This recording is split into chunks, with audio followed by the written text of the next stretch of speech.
अठस्तरीतम स्वाधीनता दिवस रे कटक भली एक ऐतिहासिक जिले में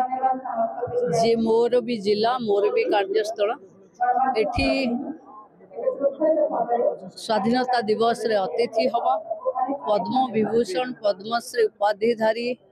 समस्त वरिष्ठ साहसिकता पुरस्कार दवा यहाँ मो गोटे सौभाग्यर कथा। आम समस्ते जाचे नारी शक्तिर समवेतर ही ओडिशार सामग्रिक विकास हम एक विकसित ओडिशा स्वाधीनता दिवस रे आमर आधार हो यहाँ मोर ये स्वाधीनता दिवस रे समस्त को शुभेच्छा।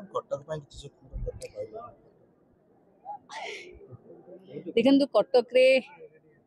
अनेक किछि करिवार अछि पर्यटन रे बारवाटी दुर्ग को ऐतिहासिक मान्यता दबार अच्छी बाली यात्रा को आंतर्जातिक स्तर एथर मना